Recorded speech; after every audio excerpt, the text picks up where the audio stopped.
Howdy y'all, welcome to part 21 of my FTB series. We're using the Lite Pack 2 as kind of a foundation, and of course we've added a ton of other mods now. If you go to the previous episode 20, down in the description there's kind of a list of the all the mods that I've added. There's not a ton, but there are some. So we're up top here, just kind of looking down on everything that we've made so far. I had a bunch of questions, so I thought that this episode, first off, I'll just show you some changes that I've made, and then of course I want to go over moving power items, liquids around. That seems to be a question a lot of folks have that are, I don't know if y'all are new to the mod packs or what, but we'll go over that real quick. So some additions. Was working on a little village over here. Didn't work out as well as I want. You can see all the villagers seem to hang out in the water, and they're too stupid to take 3 steps over and get out. They'll just hop around over there and eventually die or get killed by zombies. Villagers be pretty stupid. It's unfortunate. So that didn't work out as well as I would have liked, which is, I guess I should have just fenced them in completely, but I did want them to have the ability to kind of walk around. Take a real quick sleep here. One other item that I've worked on, I was trying to mess around with the culinary generators from Open Blocks. They use any form of food to hold on, make sure my coin of suck is off here. Is it off? Yeah, okay, now it is. What we have right here is we have 8 of these, if I can target these fishers, and what they'll do is they'll work, and then every once in a while you'll see a fish pop out. They get caught by these conveyor belts, and they get drug over to an item collector. That's an MFR dealio right there. The conveyors, of course, are MFR. The item collector is also. And then it pumps it into the redstone furnace and drops them in here and cooks them. It takes a minimum of 3 of these generators. These only do 40 a tick to keep it running, and this is not a good source of energy. I thought it sounded really good at the time, because it was like, let me see, it's gonna fish, and then all the extra fish I can use for fuel, and then the fish will fuel itself. But no, it basically produces just enough fish to power these 3 generators. There's no extra in there, which sucks. So this really does not work as a means for fuel.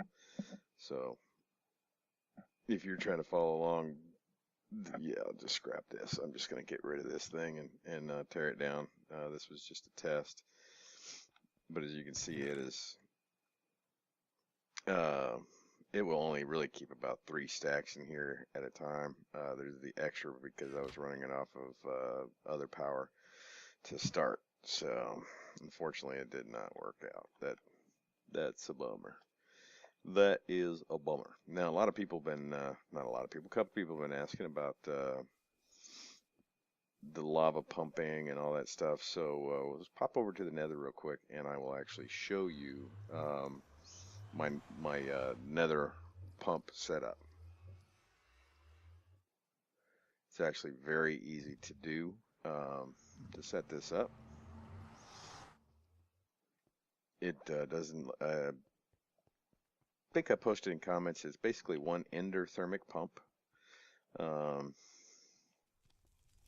It is one endothermic pump, one magmatic dynamo. Here we go. This is my little setup right here. Okay, you have 2 power conduits. You have a magmatic engine or dynamo here. It's being fed lava from the pump. The pump puts it directly in there. Now to get this started, make sure you bring a bucket with you. You'll come over here and get a bucket of lava, pour it in there, and that will get this whole thing started. And then I just have a ender tank on top, set to all black. You can see all three of these things are black. You do not need to have ender storage. You can do this same setup with just the basic thermal expansion. Just replace this with the tesseract, basically. So my lava gets pumped into here, and anytime I want to use, lava, I don't use too much of it. Most of this was just for making obsidian to start. It's not very deep. If we go underneath here, you can see it's there's a little bit of a ledge there, so it hasn't gone all the way down. Okay, let's get out. I'm fireproof, so don't worry. So that's the very easy setup. You got your endothermic pump. You can take a look at it real quick, here. You do need 5 ender pearls to start, so this isn't something you do need 5 ender eyes of ender, or I'm sorry, ender pearls, 4 ender pearls to use to make these. Get out of my way. To make these blocks, these ender infused obsidian, and then of course 1 eye of ender. So you'll need a blaze powder too. So you'll also need to at least come to the nether, get some glowstone. I think you can do it with glowstone and what is it? Liquefied. Shoot, I want to say it's liquefied redstone. I think you can do this with. Let me see. Yeah, glowstone and then destabilized redstone will make you that. So you'll need to at least come and get some redstone before you get started. So let's head on back to the base. We're just gonna make this one. If I can go to the right spot, there we go. We're just gonna make it a real quick one. We're gonna just cover moving items, liquids, and wow, power. Yeah, it's really late at night. That's why I'm trying to be kind of quiet. I don't want to wake anybody up. Just figured I'd get some recording real quick. Haven't had time for a while, looking for a house and trying to work and all kinds of other crap. So if I play, it's not very long. And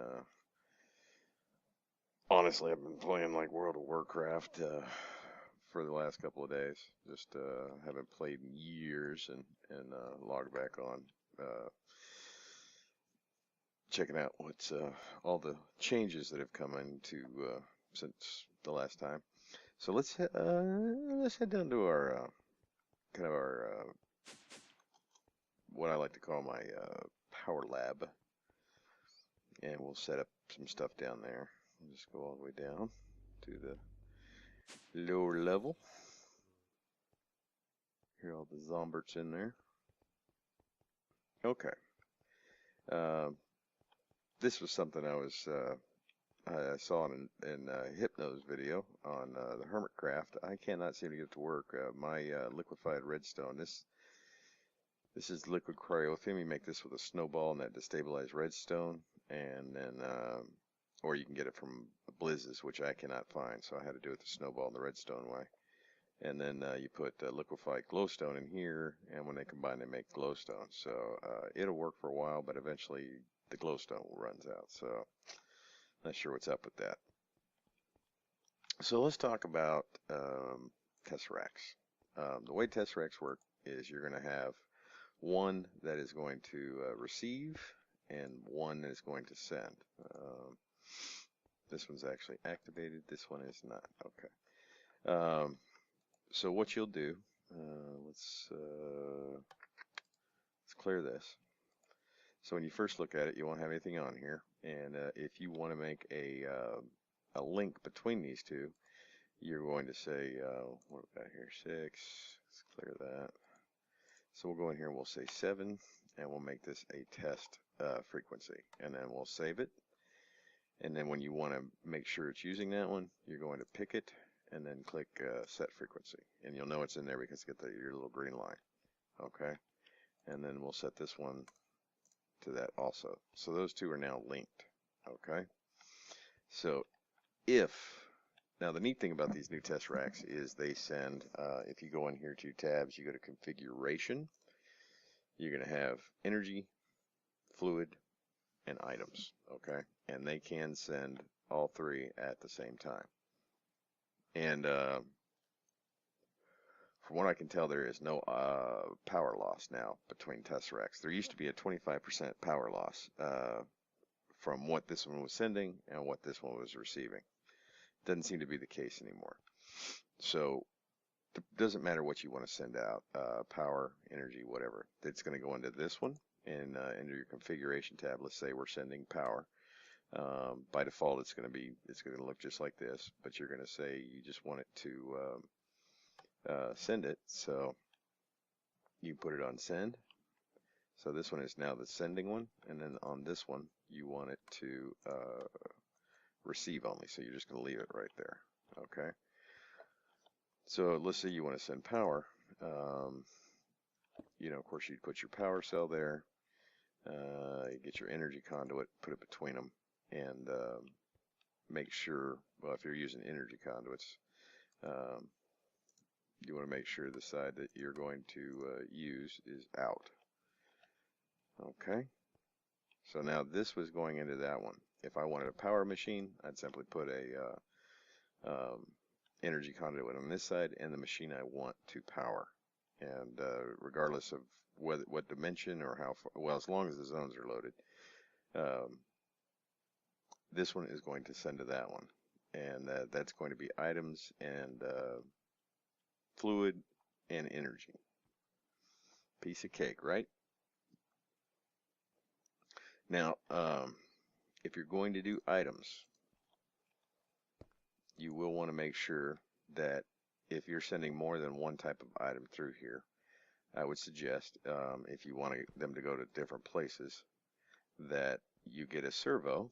And if we look on here, servo is very easy to make, glass, iron. You take one of these servos, you'll just right click it on this little module right here, and that will allow you to, do I have any in here? 99. Okay. Well, that will allow you to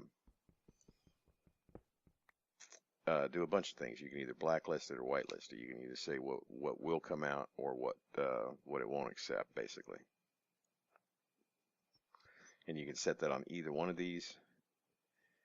So the test rack may be sending, let's say, like I have one that does bones and ink. This one will take the bones. This one will take the ink. Or if you're just want it to come out one place, two separate items, you can put let it take both items, and then it'll come down and like mine, it comes out of the test rack and then goes into two deep storage units. So that's one of the easy ways to do that. Let me get my wrench here. Now you can also use these transfer nodes. Do I have it? I don't have any pipage. Basically, let's see, get this one right here. Come on. Okay, so imagine this is the test rack. It will come out of there, and then you can either do the energy pipes. These will do energy liquids. They will do. You do need, if you're doing liquids though, with these, you need a liquid transfer node, I think. Pretty sure. I don't know if you have to use the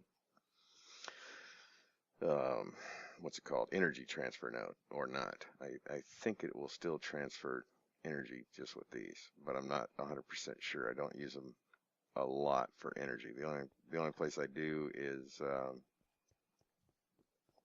the Nether Star generator back here, and it's producing so much power that it takes 3 of them to handle it all, of course. And then the red piping is the energy pipe. This one right here is just so if you go past right here, once that thing is activated, you will take damage. So I put this here so I can drop another star in there. It'll go all the way down and activate, and then fill these little resonant energy cells up. You know, these have a lot of power. You know, you can see there's a ton of power in these things. So that is really the basics with tesseracts. Tesseracts are very, what's the word I'm looking for? Efficient with like servers and whatnot. They do not cause a lot of lag, which is nice. You will find the nether or the ender chest, and specifically the ender tanks do cause a little bit of lag sometimes, depending. That's why I got rid of a lot of mine. The only thing I keep now really is one for water and one for lava. Just 'cause I like to be able to see it. But the way ender tanks and ender chest work is they're linked up by the colors. You see now these three are white, so any other tank that I make that has a white will load in the same stuff that's in this one. Any other tank that I make that is black will do the same thing. Okay, these are a kind of a cheaper way. They won't do all three like the Tesseract will, but you can see here I have a ender pouch in my inventory that's blue. So anything I drop in here will come to this chest right here. Okay, so if I'm out manually mining, which I'll do sometime just for I don't know, it's relaxing. I'll you know, when I get a bunch of ores, I'll drop them in here. These pipes are set up to if I probably want to click on it with an open hand. Like this one's a blacklist. It's not blacklisting anything. This one will only or will not pull out these items right here. And this is a whitelist telling it what I want it to junk. Okay. See how that works? And then anything that isn't either going over to be smelted or pulverized is not going to be trashed will go into here. And this is a black chest, which is linked up over here in our main kind of storage area. So you can see that's also black. And then anything that comes into this chest will go out. And these are,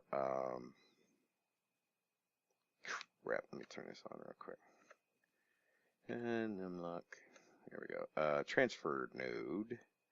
Sorting pipes, there we go. And what a sorting pipe will do is when an item comes out of here, it'll go over to this one and say, okay, does this item pre-exist in this chest? Basically, it's going to only put stuff in chest if there's already that item in the chest, if that makes any sense.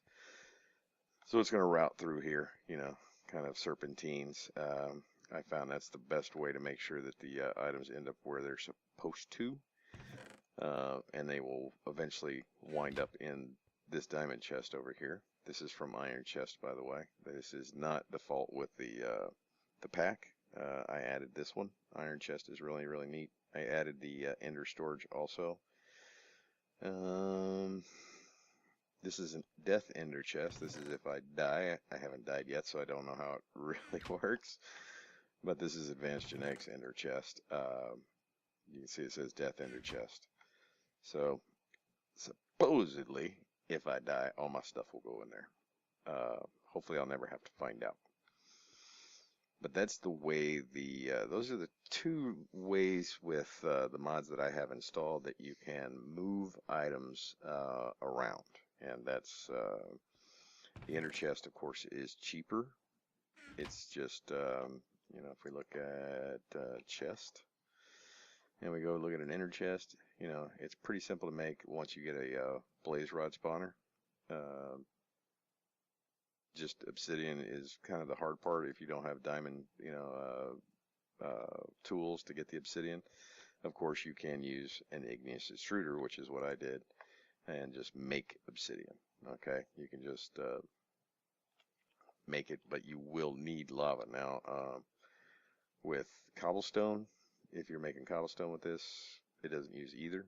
If you're making smooth stone, it only uses the water, does not use the lava. The only time it uses lava is with the obsidian. Okay. Pretty simple to make. Tesseracts are a little bit more involved. If we go and look at those, you have to start with tesseract frame, which means you need the enderium ingots. And make enderium, you need 310. To make 4 enderium, you need 310 and 1 shiny ingot. Okay, you get the shiny ingot from pulverizing ferrous ore. So the only way to get this, you have to pulverize ferrous ingots. So that's why I don't have a ton of this. You can't, as far as I know. Let's see if there's a recipe.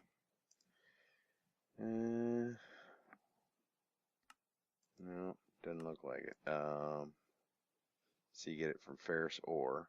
Now, if you do it with cinnabar, which you get from redstone ore. So if you, you can see I have quite a bit of it in here. I use it sparingly. It gives you 3 times usually on your other ores, like aluminum. I can't really double with the pulverizer. I have to use the what you call it here, the induction smelter with sand to double the aluminum. So these are a nice way to start because, like I said, you got to make not only make the enderium ingot, or I'm sorry, you're gonna get the dust when you make these. Hold on, let me get back here. 310 pulverized shiny metal and a bucket of resonant ender, which is I want to say 4 ender eyes, 4 ender pearls to get that. And then once you make the ingot, oh, I'm sorry, let me go back here. Nope, if I can click right. Once you make, you're going to get the enderium blend. You're going to get 4 from that recipe, and then you need 2 of these pyrotheme dusts, which are sulfur, which in this pack does not spawn naturally in the world, so you have to make it. And then blaze powder. So this is a kind of involved process. Okay, so once you get that, you get the enderium ingots. You have to put them in that, and that gives you a tesseract frame. Now you're going to need more ender pearls, because then you're going to come in here and you're going to put that tesseract frame up in there, and it's going to fill up, but it's still not ready. Okay, then you have to, once you get the tesseract frame, then you have to come over and add 4 silver and 4 of these tinker alloys. Okay, and the tinker alloy is 3 copper. Well, basically I had it sitting right here. 3 copper and 1 tin to make in the tinker's alloy. And you'll add those to your frame, and then you will have a tesseract. So you can see it's a little bit more involved. But they are a lot more server friendly, so if you're playing on a server, that's definitely the way to go. So I hope that helps some folks out. Let me know. I guess I can go over it more in depth, maybe actually set something up if that didn't clear some things up. You guys have any other questions, let me know. I appreciate you coming by. Hope this helps somebody out. Don't forget to put a like on there if this helped you, and please subscribe if you want to know when I am going to put out another episode. I don't know when it is. I never do. Sometimes it's real quick, sometimes it's real long, but subscribing is, of course, the best way to find out. So, guys, I appreciate you coming by, and until next time, I will see y'all later.